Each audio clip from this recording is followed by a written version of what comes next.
Hello YouTube, this is Morgan Airspeed Prime here with my next Boruto manga review. This one's going to be for chapter 50, which is called Potential Value. And overall, this was a okay chapter. I didn't think it did anything that was particularly amazing or incredible because it was mostly setup. It definitely was just setting the stage for the next chapter to have some of the reveals that it was building towards. And this didn't really give you too much information to sort of go on with those potential reveals. So it very much was just a sort of setup transition chapter. It was still entertaining, of course, to go through because I think the manga is just, like I've said many times before, is in a very good spot right now. We're dealing with very, very important content. We are at this big point in the story where it seems like we're about to transition at some point soon to a Borto Shippuden style thing. And that's super exciting to witness, that happening. But this wasn't really the chapter I think a lot of people expected, especially because I think it was chapter 50. This is chapter 50, so I think there was some hype with the sense that, oh, surely they'll have to deliver something for chapter 50. Chapter 50 of the monthly manga. Hopefully that's it. But I think the way the numbers ended up working out with the volumes is that chapter 50, this one, is like a second last chapter in a volume, so ultimately it makes more sense that chapter 51 as the end chapter of one of the volumes is going to be the one to have the big reveals. So I get it. It would have been nice if this was a huge chapter, but yeah, it's not exactly everything we wanted. So I think this one's best discussed going through it. We'll get through this one fairly quickly just because, like I said, it's mostly set up. We can get through a lot of the pages fairly quickly here. So again, we just open up with the setup of Borto has brought everyone here away from the village, and Ishiki is sort of shocked by this, but immediately moves to go after Borto, knowing that, like, oh, whoa, he's just used some of that power. I have to deal with him. He's more interesting than Naruto or Sasuke. Naruto just does note after this, it's like, I guess you got that think first, act first, think later attitude from me, which I do like him just acknowledging that, like, oh yeah, he is turning out like exactly like me, so I like that. But yeah, Ishiki goes straight for Borto. Naruto tries to get in the way, but Ishiki just goes straight past Naruto and Sasuke and takes Borto up into the sky. And he just says, Uzumaki Borto, Momoshiki's vessel, your Otsutsukification has progressed further than I expected. It's already 70, maybe even 80% complete. So I like being given a number there. I didn't think it would be that high. I thought it would maybe be like 50%. Because he hasn't had it like that long. But I guess because he did use it in the recent fight against Borto, I guess that probably progressed it quite a bit. And if he uses it again, he's getting so close to 100, and we'll see how this is all going to play out, I suppose, as this arc, I suppose, comes to an end over the next couple of chapters and we move into the next stage of the story. How much power hides within you? Show me. So as he says this, Sasuke jumps up to distract him, gets Borto away. I think, yeah, I guess the only way this can work is he has to, I think, use his Rinnegan here, doesn't he? Because Borto's just on the ground straight away and there's not enough time for him to drop. So I think he does the Rinnegan swap position jutsu. So that's pretty cool. He then uses Chidori, which I'm kind of like, okay, look, I get it's sort of a go-to move for Sasuke, but you knew going into this fight that this was going to be such a big challenge, and all you're doing is a pretty standard-looking Chidori. I just wish that like there was some sense of like showing that he's really ready to go and he's using like a really, really high-powered jutsu here to go for the kill. Because it almost feels like just the fact that he only does a Chidori feels like, he's not serious yet, or he knows it's not going to work, so he's just throwing something at him. But yeah, Sasuke just gets kicked to the side, into the mountainside, basically, and he's out of action for the next couple of pages. Naruto warns Borto, run or you'll be killed. And yeah, Ishiki just walks over once again, is like, I never thought you would be the one to impede me, Uzumaki Borto, dragging me to this forsaken place. He notes he could easily go back to the village, but while he's here, he might as well defeat everyone here, because if Sasuke and Naruto both die, the two main shinobi in the village will probably just give in to his demands, knowing that the two of them are dead. So he thinks he can get something done here if he wins this fight. Naruto goes full power here, I guess, and we transition then into Kawaki waking up, because I guess he has been sort of unconscious for the last couple of chapters, but he just, as he wakes up, he just has this kind of memory from the past of Ishiki as Jigen saying, "You have nothing, you are empty, and more than anything, you loathe your empty self. You deny your own worth. There's a hole in your heart. Nothing you gain will ever fit it. It'll just spill right out of that hole. That is precisely why I bestowed the karma upon you, because it is the one and only thing that can fill your punctured heart. It's a special mark." And this is when he wakes up. So I think the flashback they're doing there is interesting to bring that up, in the sense that, like, are they going to do something where all of Jigen's sort of manipulation of Kawaki when he was younger, giving him the karma mark, what he said about him, calling him just this empty vessel, that the karma is the only thing that can fill it, is it eventually going to be this thing that's why he eventually then goes to get the karma mark? Or are they going to reverse this in some way? I'm wondering, will we get an even earlier backstory with Kawaki here, or what? But he wakes up, and basically the next couple of pages here with like Shikamaru and Amado is just recapping the story so far, basically, to Kawaki. Like, here's what you missed, that Naruto and Sasuke have disappeared, and they're gone to battle Ishiki, and then he notices his karma is gone. There's no trace of it, and there's not much of a reaction to it. It's just like, oh, it's gone. And then Amado explains the whole situation that we already got before, which was that, like, the karma's there to allow a resurrection, but he used the one that was in Jigen, so the others go away. That's why your one has gone. And Shikamaru says to him, "You're free as a bird." And Kawaki's reaction to this is just that, like, you just told me that Ishiki has come to the village to try and put another karma mark in me, so I'm not free, am I? So I actually do like that line, but it is mainly a setup for what's going to happen going forward. He does note, how is this going to work? They've already lost to him before, how are they going to defeat him? And he just says, he will die in a few days. Even a monster can't escape death.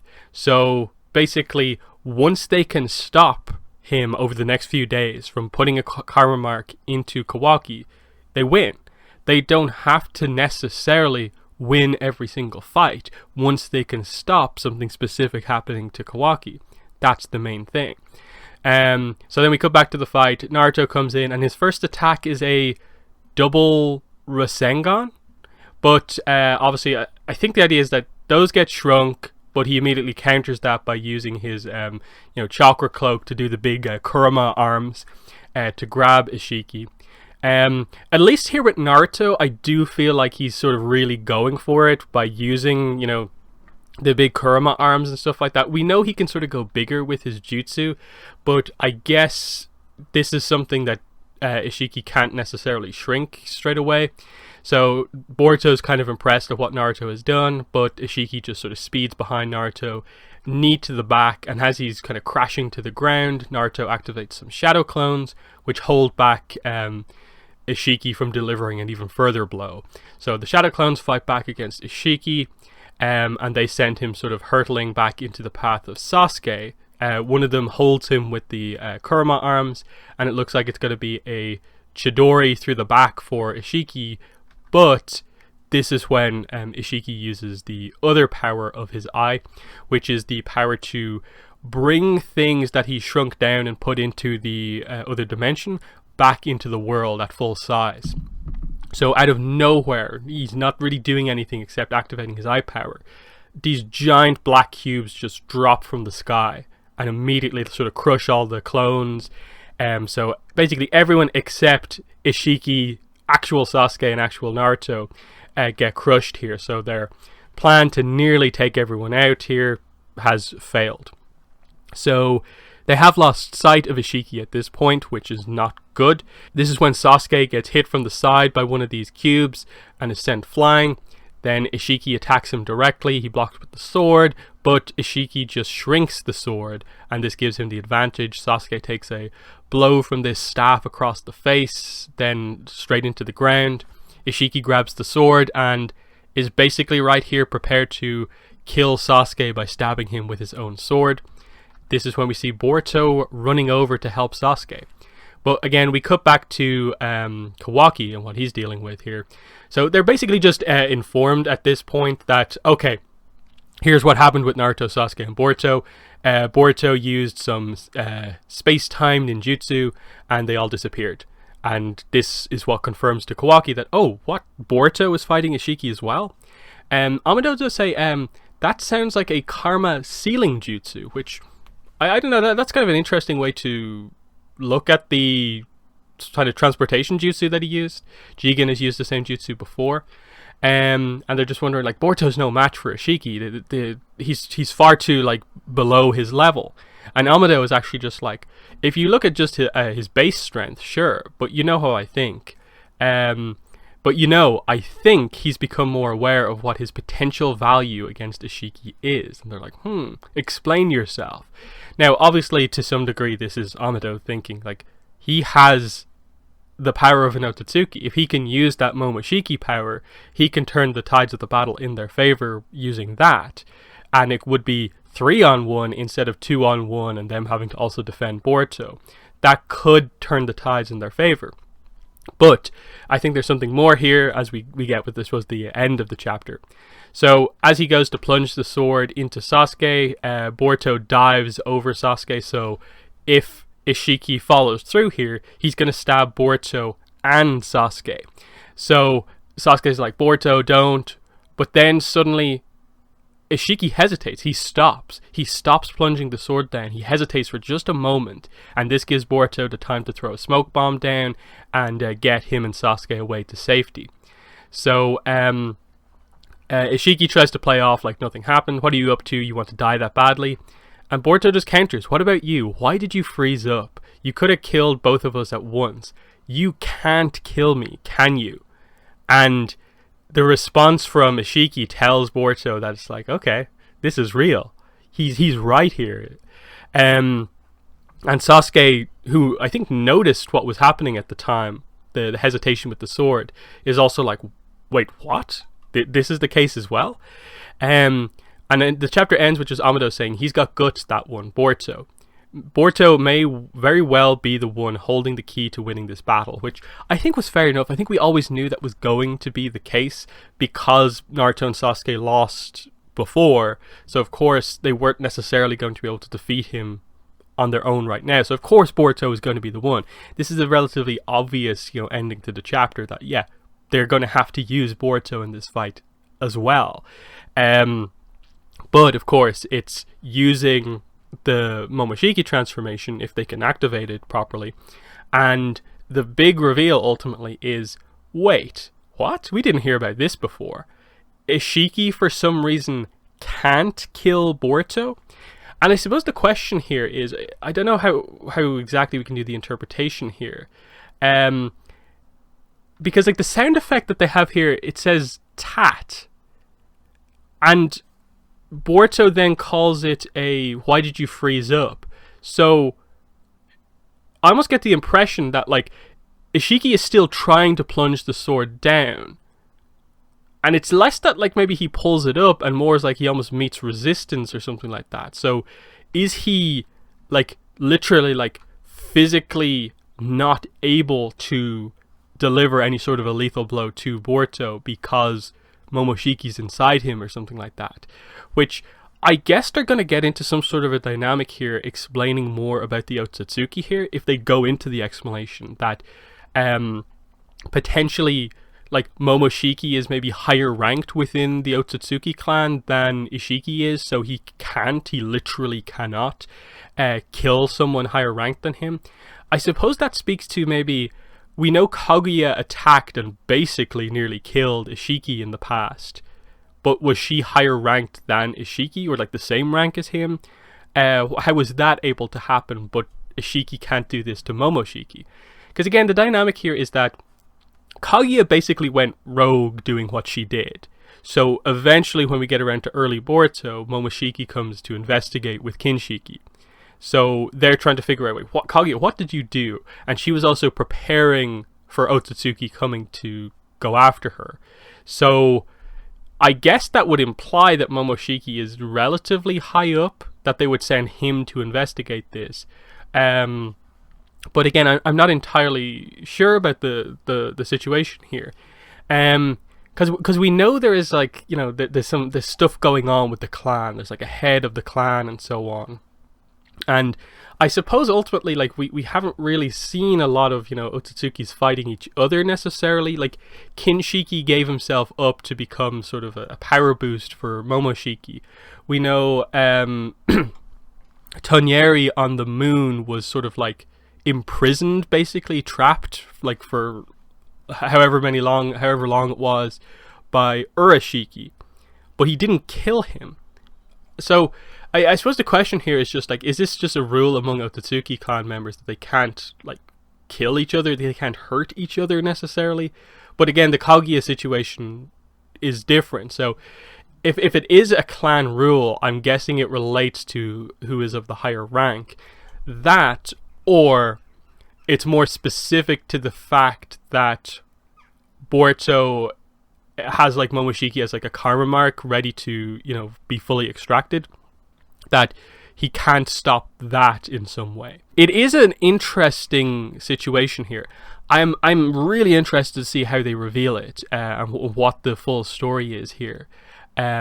Because I do ultimately think for the future of Boruto, they are going to get into the idea that the overall villains are the overall Otsutsuki clan, and not just Ishiki or anyone individually. So I'm fascinated to see if they do go further into the clan dynamics here and cover, like, the specifics of why specific Otsutsuki were paired up to go to specific places and so on. I don't necessarily know how Amado would know any of that, so if there's an explanation, it's going to have to come from Ishiki himself, or Borto figuring out in some way that he can't hurt them or something like that.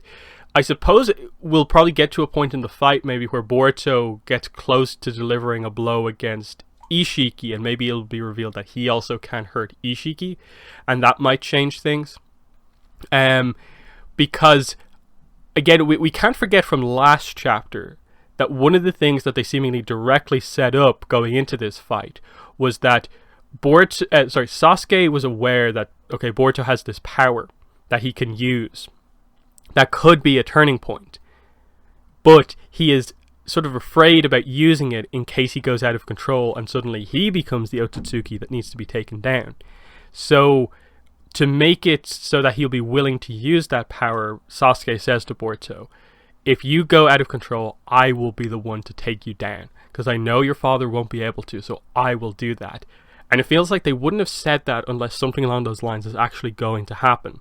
So I'm guessing in the next chapter we will see Borto go sort of Momoshiki mode.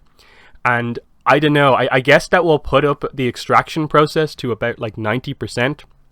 So if he stays in it too long, I'm guessing he could be on the verge of being 100% extracted, which could bring Momoshiki back. And it would prompt Sasuke to have to, you know, fight Borto in some way. And then, I don't know, like, there's so many things that could happen here, because ultimately I think everyone believes that, okay, at some point something's going to happen to Naruto, and this will set up the situation that Naruto is in, that we know about from the first chapter. We also, I think, have a feeling that Sasuke is potentially going to be killed here in all of this, which would create an amazing situation for Borto, like going into a time skip of some sort. It'd also, I suppose, change things for Sarada as well. And depending on how exactly that happens with regards to all of this, because again, there's so many moving parts here, because we know Kawaki is going to have to get the karma mark. Ultimately, Ishiki is going to succeed here, I guess, unless they really switch up the story in some way, which I don't really know how that possibly is going to happen. Like, unless they do it the exact way they're going to do it, you otherwise have to do some sort of very complicated situation to where potentially Momoshiki is able to sort of implant another karma mark into, like, Momoshiki is potentially the one to implant a karma mark into Kawaki, and actually it's Borto who maybe has the Ishiki karma mark because of some weird sequence of events. But again, you then have to deal with how does Borto's karma mark go away, or whatever. I don't know, because I almost feel like that might be like a twist that they do, that Ishiki has created this perfect vessel, and they're maybe almost setting up the dynamic that is Momoshiki the more higher ranked Otsutsuki. So what if he was to suddenly take control of this situation? But I don't know. That seems like maybe too much of a twist. They've set up Ishiki well enough to where, like, fair enough if they just go ahead with him going into the future. But I'm guessing what they're going to do is that after everything that happens, I'm guessing Ishiki's going to be sort of like barely alive. Everyone else is going to be out of action. Boruto, Sasuke, and Naruto. In part because they did what they did to nearly take out Ishiki, but then they also potentially had to deal with controlling Borto when he goes Momoshiki mode, and they're just not going to be able to prevent what happens next. And so Ishiki's going to maybe have enough strength to hurt someone, potentially, like, I don't know, who could it be? Like, I guess he could, like, threaten Hinata or Himawari.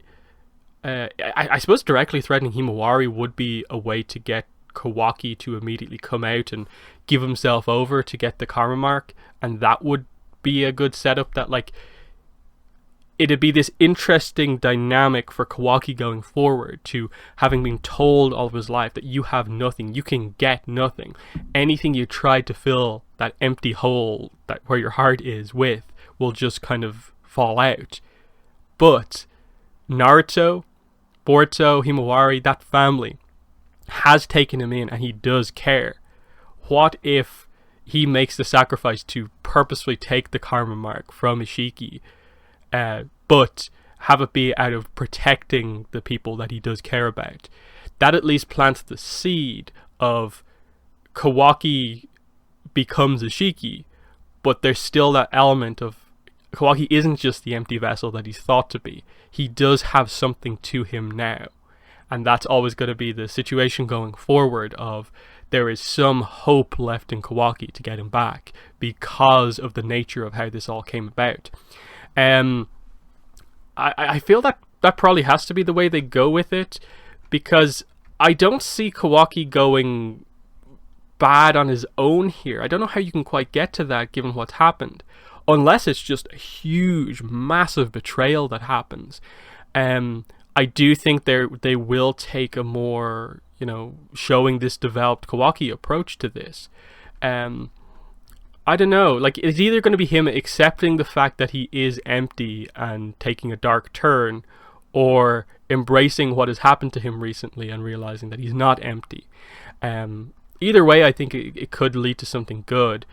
For Borto, and I suppose to almost echo Naruto to a degree, it would make more sense for Borto to feel that there is some hope for Kawaki. So if he was to like witness Kawaki make this sacrifice to save, like, Himawari or something like that, that would actually be quite good. But again, like, there's a lot of moving parts to get into position here that I doubt it'll all happen next week. Because I think the build-up next week would probably just be, okay, why can't Borto be killed by Ishiki? That typically, pacing-wise, they've never been managed to, like, deliver, like, that much in a chapter. But I don't know. It really depends on when they're going to do the transition. Like, are we going to get, like I said, next week is going to be the end of, I think, volume 13, and then we'll be going into, like, volume 14. Is 14 going to be when the time skip happens, or is 14 going to be like, this is the final volume of this end of, like, early Borto? I don't know. But yeah, like, it's a thought-provoking chapter, but the chapter, I think, itself, in terms of what it directly delivers, there isn't that much to it, I think, outside of the sort of speculation points. Like, I appreciate Naruto at least going for it a little bit more and showing some level of, like, you know, cleverness and utilizing the shadow clones and just knowing, like, what jutsus he can and can't use against him. I was a little disappointed in Sasuke, I think, more than Naruto in this chapter, just because, okay, he used his Rinnegan, I think, very early in the chapter to save Boruto, but then it was just Chidori, Chidori, sword, sword, Chidori. So I think we're still waiting for something like that to happen. But I think the point of that is that with Sasuke, he has so many abilities because of the Rinnegan. And there's always a variety of crazy things that they can do in regards to, I think someone in the last, the comment section on the last chapter mentioned the fact that, well, if someone dies, technically can't Sasuke sacrifice himself and use the Rinne rebirth technique that, like, Pain used? Because he's a Rinnegan user. Can't Sasuke do that to revive someone if needed? So that might be potentially the way they do things here. But again, it gets complicated with the fact that what you'd think would be the case there is either Sasuke doing that to revive Naruto, but then we know Naruto is, like, put somewhere. So unless Naruto gets captured after being revived, I don't know what's going to happen there. If they kill Borto, then well, I suppose they've already done the thing where, like, Urashiki can't kill Borto, but what if Sasuke kills Borto to fulfill his promise from the previous thing? To get rid of Momoshiki. But then we know Borto still has a karma mark, so, you know, again, this is where the moving parts stuff comes into play for some of these ideas. So I don't know. I don't think they have to use the Rinne rebirth technique, but it's an option to do, like, a big sacrifice for Sasuke, if that's indeed the path they're going down again.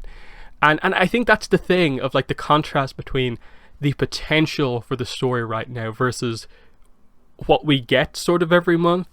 And this chapter was one where it's just like, okay, last page is like, what does that mean? But you're ignoring, like, the previous 39 pages when not that much happens.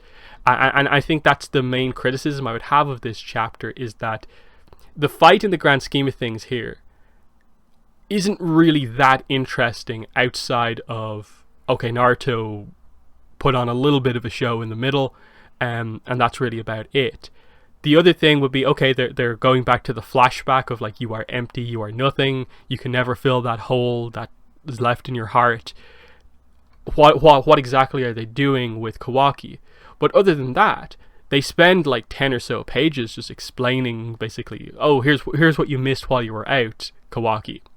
There's not a lot of, like, setup stuff directly being placed here beyond the fact that, okay, he now knows what's going on. He knows he's not free until this situation is over. And it's more of a situation where it's like, what will he do when we get to the end of this plot actually happening? So, yeah. So a kind of weird sort of conflicting chapter in that we're in a great part of the story, but I don't think this was the strongest chapter necessarily. I still think it was solid and interesting, but not one of the best chapters for sure. So they're my thoughts on the chapter. In the comments, let me know what your thoughts were, but that's been the video. Thanks for watching, and bye.